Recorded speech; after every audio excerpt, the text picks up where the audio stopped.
Assalamualaikum warahmatullahi wabarakatuh. Salam sejahtera, Om Swastiastu, Namo Buddhaya, salam kebajikan untuk kita semua. Selamat pagi Sobat Marta sekalian. Senang sekali saya di sini Habib membawakan lagi nih Marta Cash episode ketiga. Nah, pada episode kali ini bertepatan dengan Hari Uang Republik Indonesia yang ke-75, kita akan membawakan sebuah cerita dan kita akan mengulik cerita yang ternyata sangat luar biasa, yaitu terkait penindakan sebuah kapal yang membawa rokok ilegal. Nah, sekarang pada pagi hari ini saya sudah bersama narasumber kita pada pagi hari ini. Saya sapa dulu ya. Selamat pagi Mas Oktav. Pagi Mas Habib. Gimana kabarnya pada pagi hari ini? Puji Tuhan sehat di pagi yang cerah ini. Oke, berarti Mas Oktav ini sehari-harinya merupakan awak kapal ya, awak kapal patroli ya? Iya, awak kapal BC 2007. BC 2007 ini sekarang yang kita tempatin ini ya. Tempat Iya, kita podcast ini adalah BC 2007. Oke, sebelum saya ke Mas Oktav, saya akan memberikan pengantar dulu lah untuk ceritanya nih. Jadi pada bulan Oktober 2020, BC 247 berhasil menggagalkan upaya penyelundupan bekerjasama dengan Bea Cukai Kanwil Kepulauan Riau dan Bea Cukai Batam dalam operasi terpadu Jaring Sriwijaya. Nah, BC 247 berhasil menggagalkan upaya penyelundupan rokok ilegal dengan jumlah batang 51 juta batang dengan nilai kerugian mencapai angka 52 miliar rupiah. Nilai yang sangat besar, nilai yang sangat fantastis. Dan atas prestasi tersebut, baru-baru ini Satuan Tugas BC 247 mendapatkan apresiasi yang luar biasa dari Direktur Jenderal Bea dan Cukai. Oke, saya yakin sudah pada penasaran nih Sobat Marta semuanya. Sekarang kita mau dengarkan nih Mas Oktav cerita sesungguhnya, cerita kronologis penindakan atas kapal ya, kalau nggak salah namanya KLM Pratama ya. KLM Pratama, Nah, betul. coba bisa diceritakan kronologisnya. Oke, terima kasih atas kesempatannya. Saya awali juga ingin mengatakan disclaimer, mungkin agak berbeda karena ini cerita dari pribadi saya. Takutnya berbeda dengan teman-teman yang lain, pengalamannya berbeda kan. Jadi saat itu kami sedang melakukan tugas operasi mengikuti sebuah target yang diperintahkan untuk diawasi gitu kan. Target ini ada di sekitar perairan Tanjung Berakit. Tanjung Berakit itu di Pulau Bintan, ke arah utaranya lagi. Berarti Pulau Bintan itu masih ke utara lagi? Iya, ke utara lagi. Perbatasan dengan Malaysia dan Singapura. Oh, sekaligus dua negara itu berarti? Iya, betul. Jadi saat itu target itu masih di perbatasan di negara tetangga kita. Kita belum bisa buat apa-apa. Jadi dan saat itu kecepatannya lumayan tinggi dan kita lost target. Lost target itu kehilangan dari pantauan radar, kita kehilangan target itu. Atas perintah atasan kami standby. Kami standby menunggu arahan lebih lanjut. Nah, sekitar jam 18.30 itu terpantau lagi sebuah target berbeda dari arah utara menuju ke arah selatan. Dan ada lagi 3 target kapal kecil dari arah selatan menuju ke utara. Di sekitar perairan Bintan itu. Berarti kayak ketemuan gitu? Ya. Diduga saat itu mereka ingin melakukan kegiatan ship to ship. Ship to ship. Tapi karena belum dipastikan, kita masih menunggu dulu. Akhirnya sekitar jam 7 kurang lah, 19 kurang, kita memastikan dulu ternyata benar melakukan ship to ship. Jadi kita hampiri dan kita dekati saja. Saat itu begitu didekati, ternyata betul kapal yang 3 kapal kecil tadi langsung memisahkan diri, langsung kabur. Sorry, 3 kapal kecil itu 3 kapal yang kita biasa sebut HSC itu ya? Iya, HSC. Setelah didekati terlihatlah bentuknya HSC dengan mesin banyak itu, Mas. Iya. Kecepatannya sangat tinggi. Dan saat si kapal besar ini ternyata kapal kayu yang mungkin ukurannya hampir seukuran kapal kita, lebih panjang, mungkin sekitar 30-an meter. Kalau kita 28. Kita 28. KLM Pratama itu 30 meter. Iya. Jadi dan didapati juga saat itu kapalnya bernama KLM Pratama. Sesudah itu, sudah melihat kami mendekati, KLM Pratama juga melakukan kegiatan usaha untuk melarikan diri. Langsung melaju dengan kecepatan tinggi dan melakukan manuver-manuver berbahaya. Manuver-manuver berbahaya ini kayak gimana? Manuver Ibaratnya kalau di jalan raya itu dia bawa mobil belok kanan kiri gitu. Itu secara simpelnya lah. Kalau di laut mungkin beda ya. Iya. Jadi saat itu juga kondisi perairan cukup enggak cukup ini sih, kurang bersahabat sedikit saja, agak bergelombang, dan cahaya saat itu sangat minim sekali karena kita cukup jauh dari daratan dan tidak ada kapal-kapal lain, jadi sangat gelap. Berarti itu gelap, cuaca juga kurang mendukung lah ya istilahnya. Iya, ya. betul. Dan kapal target ternyata melawan ya, istilahnya melawan, nggak mau disandar berarti ya. Iya, tidak apa bahasanya, tidak mau diperiksa atau tidak mau inilah gitu. Jadi ternyata tidak selesai sampai situ. Kami sudah melakukan sesuai prosedur. Kami diperintahkan untuk standby seluruh kru di BC 2007 untuk standby untuk persiapan sandar, persiapan pemeriksaan juga. Sudah kami persiapan tadi, alat-alat keselamatan, alat-alat penindakan. Kami juga menggunakan panggilan via radio, melalui pengeras suara juga, speaker, dan isyarat sorot lampu sorot kapal. Semua kami sudah pakai isyaratnya. Tapi KLM pertama ini tetap tidak mengindahkannya. Oh, nggak respon berarti ya? Iya, nggak respon, malah dia lebih melakukan manuver berbahaya lagi. Iya. Jadi ibaratnya dia sengaja menabrakkan dirinya ke kapal kita. Oh, sengaja menabrakkan diri? Iya, betul. Ya, itu sekitar jam 7 ya tadi ya. Jam 7 sampai, saya kurang tahu jam pastinya berapa lama, cuman menurut saya lama sekali waktu itu. Dia menabrakkan diri ke kita, paling tidak ada 4 kali tabrakan besar. 4 kali tabrakan besar? Iya. Kapal kita istilahnya ditabrak sama itu sampai 4 kali ya? Iya, betul. Jadi saat itu memang kondisinya agak menegangkan ya di depan ini. Iya. Kami semua kru ini ya di haluan ini. Di haluan ini kami standby lah, ibaratnya kapan ada kesempatan ingin boarding dan ingin menguasai kapal itu. Tapi ya tadi karena manuver-manuver berbahaya itu ya kami juga agak was-was kan, karena prinsip kita kan safety first ya, keselamatan paling utama. Betul. Jadi yang paling saya ingat itu saat tubrukan kedua, mereka menubrukkan diri, itu dia kecepatannya tinggi, sangat tinggi. Kita pun juga berkecepatan yang sangat tinggi. Jadi saat itu kami semua itu refleks gitu, langsung lompat ke belakang nih, langsung, karena takut kan kapalnya kebelah apa gimana gitu kan. Ya, kencang ketemu kencang soalnya. Iya, kan? ketemu kencang. Dibayangin aja Mas, ini kalau kapal kita bobotnya kurang lebih 200 ton.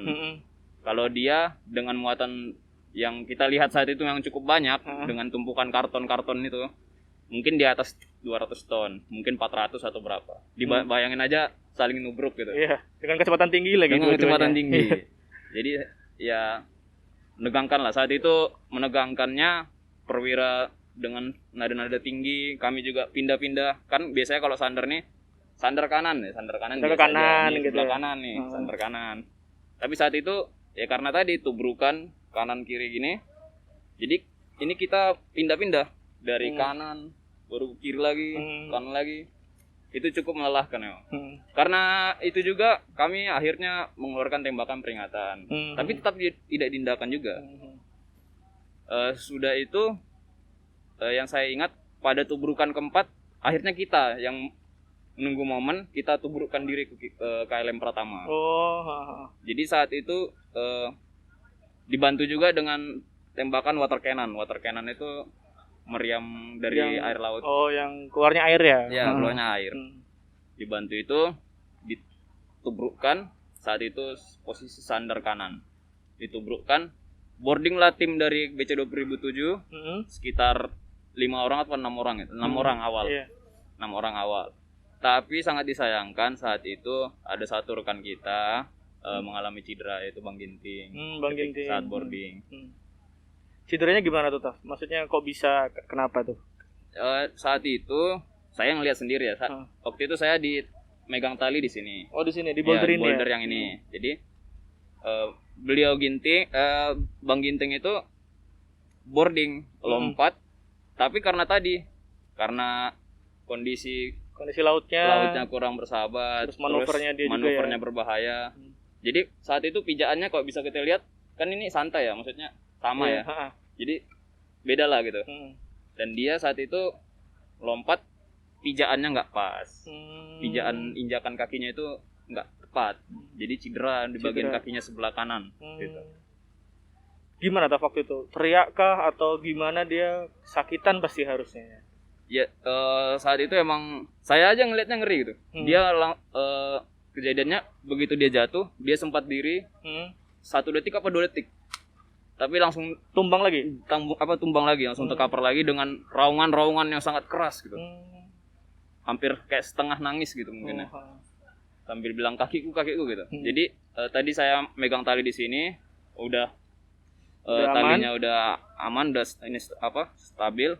Saya ikat, saya langsung boarding juga. Saya langsung mendapatkan Bang Ginting tadi, dibantu juga dengan teman saya Rizky. Langsung kami amankan, kami angkat di atas tumpukan karton di KLM Pratama. Jadi saat itu langsung saya buka sepatunya, berikan pertolongan pertama. Dia nanya sama saya kan memang, gimana kakiku Taf, gimana kakiku. Saya cuman ya waktu itu kelihatan saya juga ya ngeri. Bentuknya kakinya udah bengkak dan warnanya agak berbeda gitu. Tapi biar tenang sih, aku bilang aja kayak nggak apa-apa Bang, paling cuma terkilir ini, nggak apa-apa. Iya. Daripada lebih panik nanti ya. Iya, daripada lebih panik. Jadi berlanjut lagi tadi yang teman-teman saya yang sudah boarding lebih awal langsung menuju Anjungan untuk menguasai Anjungan itu. Ini ruang kemudi kapal. Iya, ruang kemudi kapal. Jadi langsung berusaha menguasai gerak kapal lah ibaratnya gitu. Langsung menuju Anjungan, dan didapati ternyata di Anjungan kapal itu hanya ada 1 orang. Hanya ada 1 orang. Iya, yaitu kaptennya. Kaptennya. Oh, hanya ada kapten di Anjungannya. Hanya ada kapten. Jadi ada cerita lucu di situ, Mas. Betul. Jadi si kapten kapal KLM Pratama itu entah ada angin apa, dia langsung pakai helm saat kami naik ke atas itu. Oh, mungkin dia juga pakai istilah safety first. Oh, iya. Dia udah persiapan mungkin. Iya, mungkin dia takut atau gimana ya, kita kan nggak tahu ya. Jadi terus kemudian kita amankan, langsung kita borgol, langsung kami tanyalah di mana orang-orang lainnya gitu kan. Dia masih belum mau bekerja sama kan, masih diam lah ibaratnya itu. Jadi saat itu sesudah dikuasai Anjungan, barulah kapal itu berhenti bermanuver yang berbahaya tadi. Jadi lebih kondusif, tali-tali sudah diamankan, sudah semua udah prepare. Barulah komandan patroli memerintahkan, itu saat itu saya dan teman saya bertiga lah saat itu untuk periksa, cari orang-orangnya gitu. Cari orangnya dulu ya. Nah, cari orangnya dulu karena kita nggak tahu kan. Iya. Jadi saya minta tambahan lah, 2 orang lagi dong. Ternyata ini diperintahkan lagi, jadi 5 orang kami menyusuri KLM Pratama. Kembali lagi tadi KLM Pratama itu kondisinya kan gelap ya, lampunya itu sengaja dimatiin. Oh, berarti emang sengaja dimatikan? Sengaja itu ya? Dimatikan. Saat itu langsung kami periksa di kamar ya, saya yang buka kamar. Kamarnya kosong. Iya. Tapi di bawah kamar itu ada kayak lemari ya, lemari. Kompartemen ya. Ya. Lemari sih jatuhnya kayak lemari. Tapi dia di atasnya kasur. Nah, jadi pintunya tutup geser gini kan. Itu agak gerak dikit terus agak bunyi ya. Saya buka aja. Ternyata emang ada orangnya di situ. Mereka sembunyi.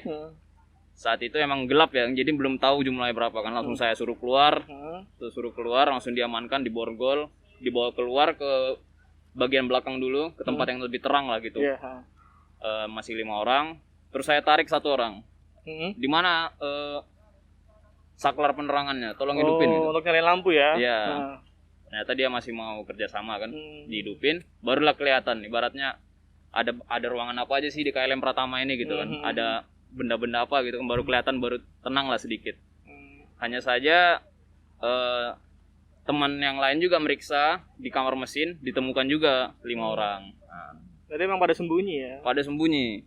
Itu diamankan sama tadi juga, diborgol, terus dibawa ke tempat terang dulu. Setelah itu kita bawa ABK tangkapan ini, kita bawa ke haluan kapal bagian depan kapal ya Mas. Jadi ada berapa orang Taf itu?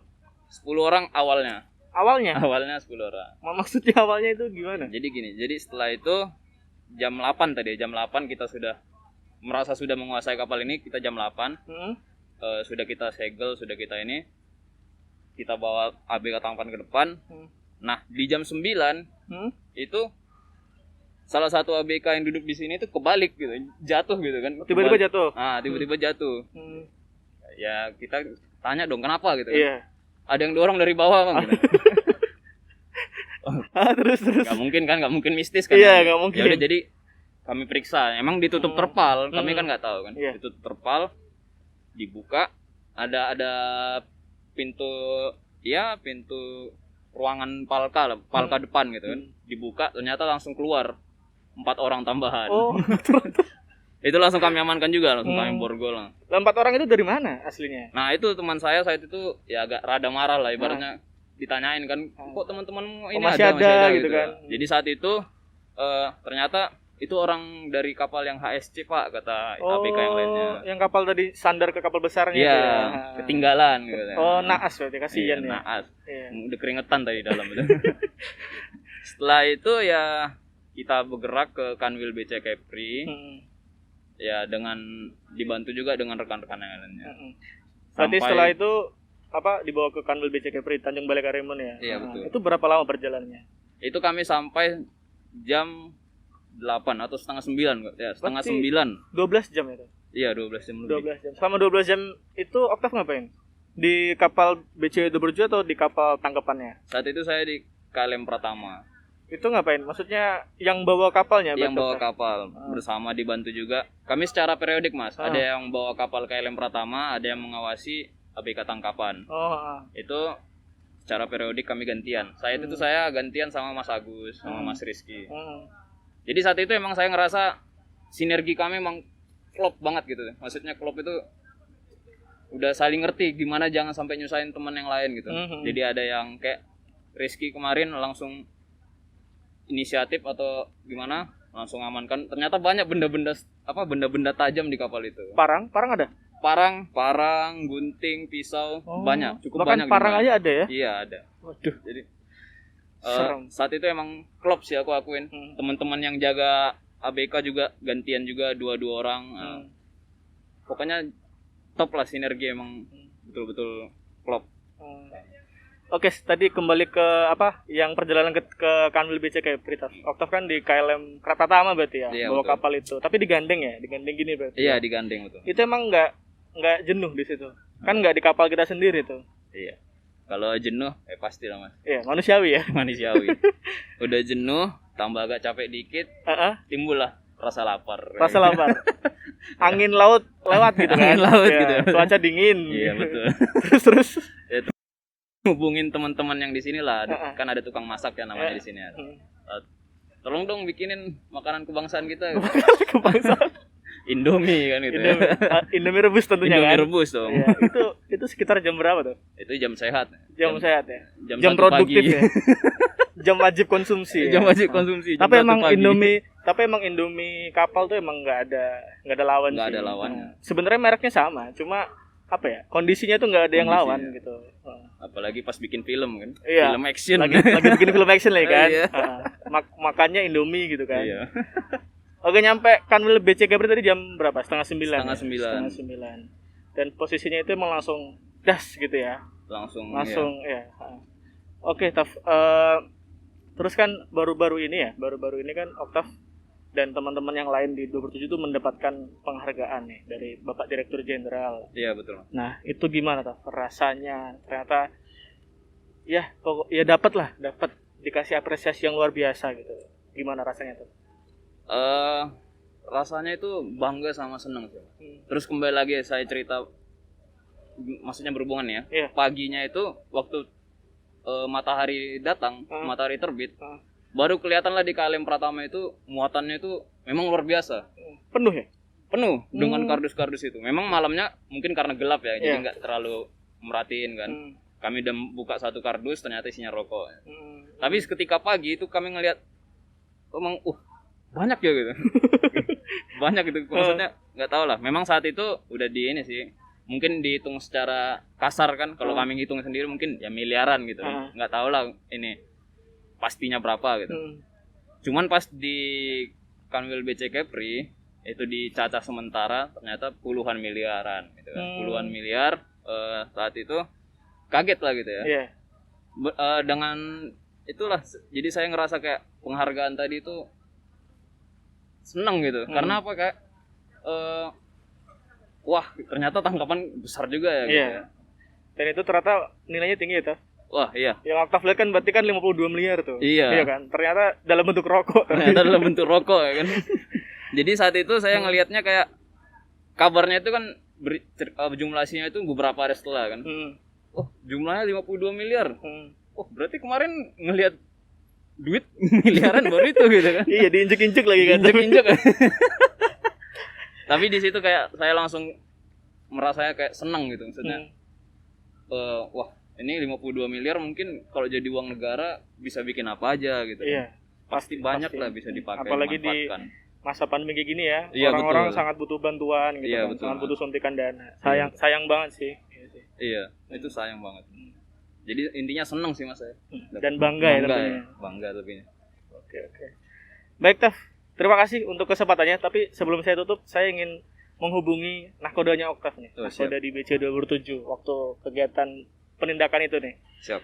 Jadi sobat Marta sekalian, saat ini kita akan menghubungi nahkoda BC 27. Nah, pada kesempatan ini beliau tidak dapat hadir karena alasan keamanan, yakni karena tetangganya merupakan salah satu awak kapal di KLM Pratama. Jadi ya seperti itu kondisinya awak kapal di PSO Batam. Jadi bahkan tetangganya yang ketemu sehari-hari itu merupakan yang ditangkap gitu loh.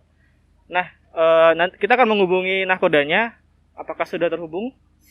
Coba saya panggil ya. Selamat pagi, Cap. Pagi Mas Habib. Kalau suara saya jelas? Jelas. Suara saya jelas juga, Cap ya? Oh, jelas. Oke, siap. Cap, gimana kabarnya pagi hari ini? Baik, alhamdulillah. Mas Habib gimana Mas Habib? Alhamdulillah, saya juga baik, Cap. Cap, izin langsung saja ke pertanyaan dari saya. Dengan nilai penindakan yang sangat fantastis ini, yang mencapai angka 52 miliar rupiah ini.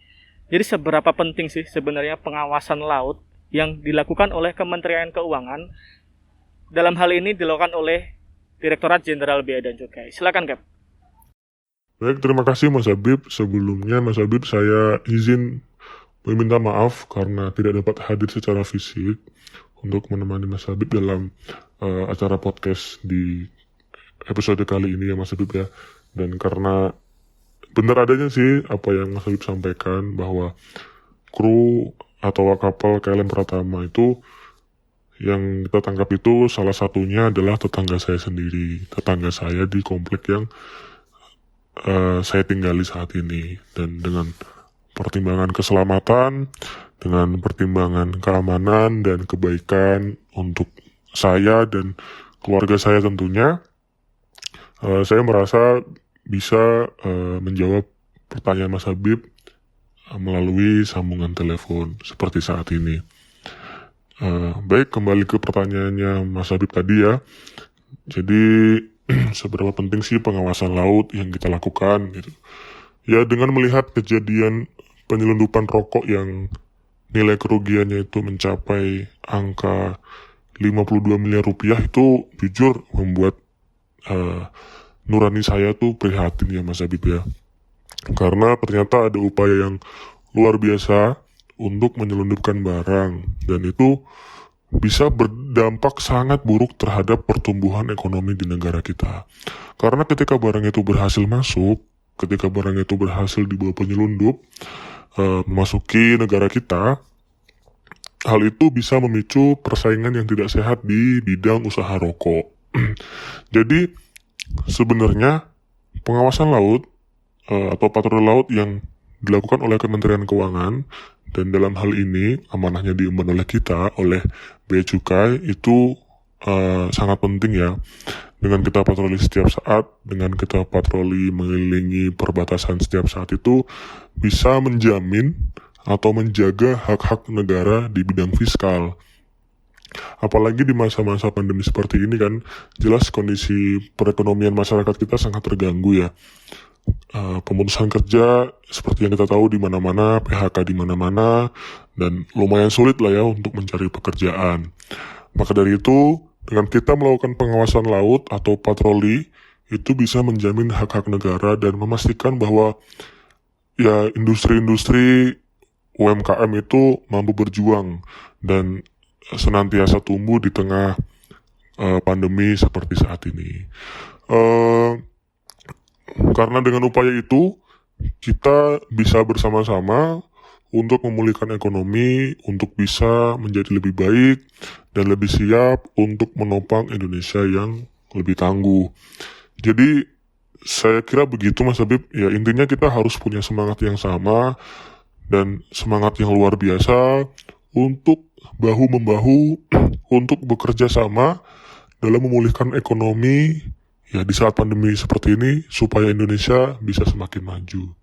Mungkin itu saja Mas Habib. Terima kasih. Oke, mantap Cap. Terima kasih Cap atas jawabannya. Siap, sama-sama Mas Habib. Terima kasih ya Cap atas waktunya juga. Siap. Sudah berkenan hadir di tengah-tengah kita. Baik, terima kasih Oktav atas waktunya. Sudah berkenan menemani saya dalam Martakes episode kali ini. Baik, Sobat Marta sekalian, berakhir sudah Martakes kita pada episode kali ini. Terima kasih atas kesempatannya untuk menonton kami dan mendengarkan kami tentunya. Saya tutup dengan closing bahwa mari kita berusaha bersama, berupaya untuk memulihkan ekonomi di tengah pandemi, mewujudkan Kementerian Keuangan satu terpercaya demi Indonesia yang unggul dan Indonesia yang tangguh. Terima kasih, saya Habib. Sampai jumpa di Martakes selanjutnya.